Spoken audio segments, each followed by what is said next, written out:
Heading back into some of those political headlines as we take this live vantage point there close at the White House. We do know it was announced this week that a federal judge on Friday blocked the Trump administration from ending temporary legal protections that have granted more than 1 million people from Haiti and Venezuela the right to live and work here in the United States. This ruling by the U.S. District Judge Edward Chen of San Francisco for the plaintiffs means that more than 600,000 Venezuelans whose temporary protections expired in April or whose protections were about to expire in September, on September 10th, do have status to stay and work here in the United States. It also keeps those protections for about 500,000 Haitians as well. So to talk a lot more about what this means for those folks, I want to bring into the conversation now Attorney Susham M, he's here. He's our legal analyst, specializes in immigration. Thanks so much for joining us here on Live Now from Fox.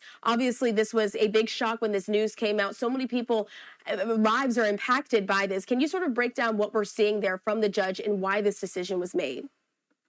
Yeah, thank you for having me back on, Christina. This is an important decision. What this judge has basically stated is that the Trump administration had unlawfully took away temporary protected status for exactly as you mentioned for Venezuelans and Haitians. And it affects a large population, about 1.1 million individuals. So this is a very large decision. Now, the reasoning of the judge is quite different than what we've seen before because it deals with two major points. One is for temporary protected status, they usually have to have a notice. So usually it's 60 days before the expiration. Now, President Biden, when they were in office, had extended this protection till October of next year. And so to get rid of TPS so early in the way that they did, the judge had stated that it violated statutory law. So that was one of the reasons. And then the second, Christina, is they thought that it was arbitrary or capricious against the Administrative Procedures Act because they didn't reference like country conditions or other agencies like the U.S. Department of State.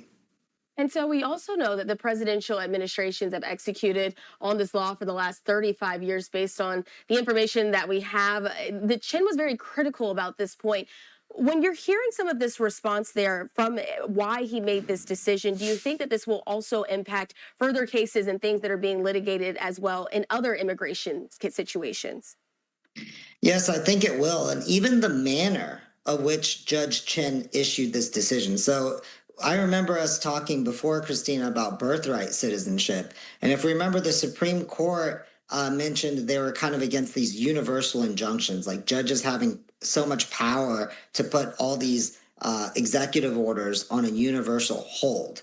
That's not what Judge Chen did here. He actually used a different mechanism called vacatur, which is basically saying they didn't follow the law properly, so it can't be executed. So it wasn't an injunction, but a vacatur. And I think that's another issue that's going to be litigated to the Supreme Court is that not the right mechanism? Now, what's interesting about this is Judge Chen even cited the Supreme Court and Justice Kavanaugh in issuing that kind of mechanism as a different way to put an executive order on hold.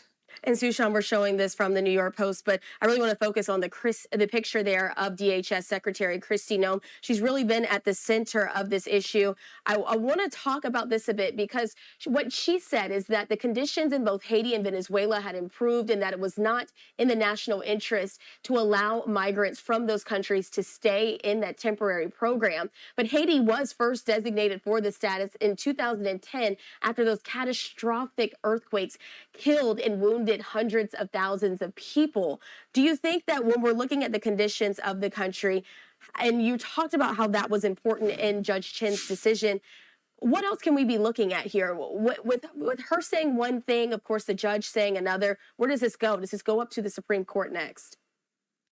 Yeah, that's an excellent question. I would say two things about that. One, the way that the court is looking at this is that the government had the opportunity to make those arguments beforehand. And that was one of the biggest issues Judge Chin had, is if we remember correctly, Secretary Noem made this decision a few days after being in office. So they didn't consult other agencies like the U.S. Department of State. In fact, we actually have travel warnings to go to those countries. So it's not a safe area to go back.